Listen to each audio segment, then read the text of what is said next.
Jeudi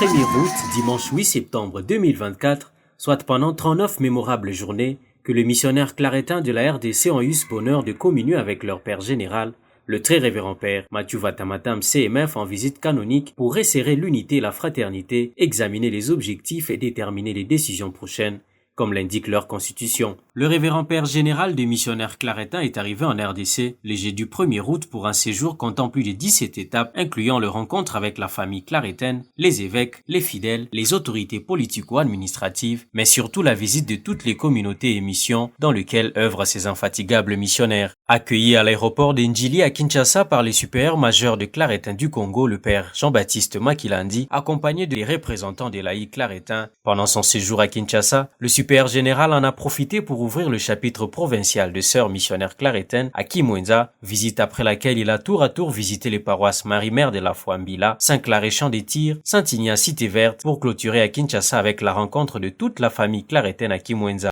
Nous sommes dans la joie de vous accueillir ici chez nous dans la province du Haut-Katanga, République démocratique du Congo.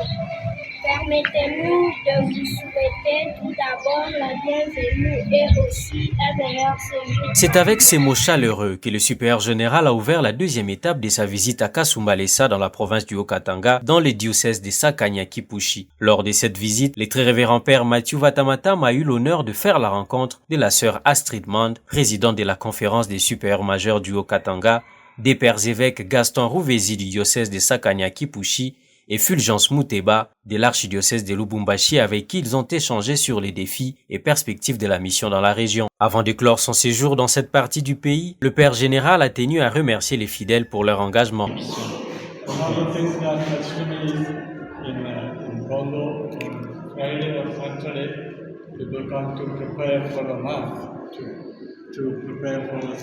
Ce qui les touche aussi, il a vu ici en Afrique, jeudi, vendredi, samedi, les gens viennent pour préparer la messe. Le supérieur général s'est envolé d'abord pour Kinshasa avant de rejoindre le Congo-Brazzaville où il a été accueilli très chaleureusement.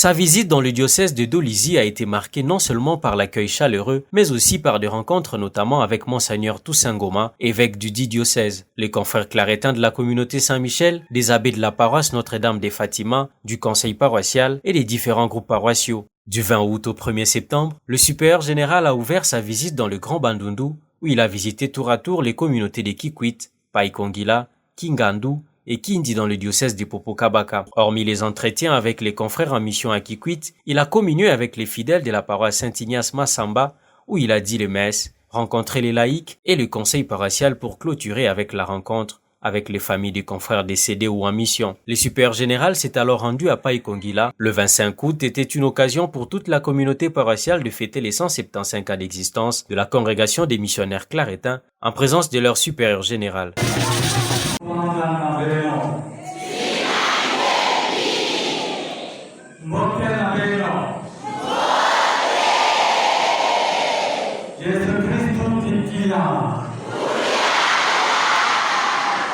Fête après laquelle la délégation accompagnant le Père général et lui-même se sont rendus à la mission catholique Saint-Paul de Kingandu, où un autre accueil très chaleureux lui était réservé.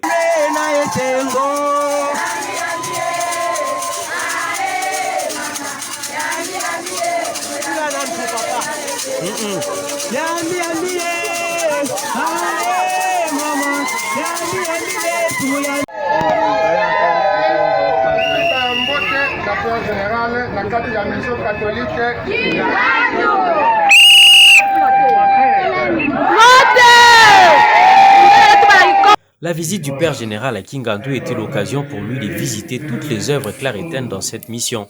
Le centre de développement de Kingandu CDK, la paroisse Saint-Paul, l'hôpital et le Père général a quitté Kikwit pour la dernière partie de sa visite dans le Grand Bandundu, dans la paroisse Marie-Mère de l'Église à la mission Kindi, dans le diocèse de Popo-Kabaka. Sa visite dans cette mission pourrait se résumer en quelques mots: la prière, l'implication paroissiale et l'inauguration d'une nouvelle pédiatrie et d'un forage d'eau potable. Dans son mot devant le conseil paroissial et les laïcs, le supérieur général est revenu sur l'encouragement des fidèles à prendre part entière dans la vie de l'Église et à soutenir leurs prêtres. Son convoi s'est arrêté quelques instants à la ferme agro-pastorale des plus de 1200 hectares des missionnaires claretins à Chamumba, cap pour la dernière partie de sa visite, à savoir quelques communautés de la capitale Kinshasa. La paroisse Saint-Mathieu Mukonga a eu l'honneur de l'accueillir en premier. Le 5 septembre, c'était au tour du Scholastica Père Claret de Kimbondo, philosophat claretin, d'accueillir le supérieur général par un chant d'accueil. Bienvenue, bienvenue, bienvenue, bienvenue,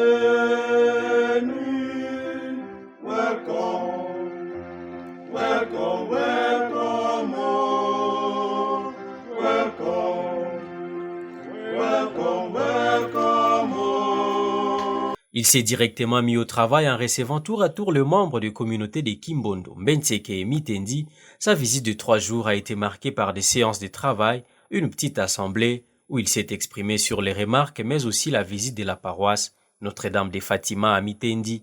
Ouverte dans la joie, la visite du supérieur général s'est clôturée dans la même ambiance, avec les échanges à la curie de la délégation, avec Monseigneur Edouard Timba, évêque auxiliaire de l'archidiocèse de Kinshasa, et M. l'abbé Cyril Ikomba, administrateur du diocèse de Popokabaka.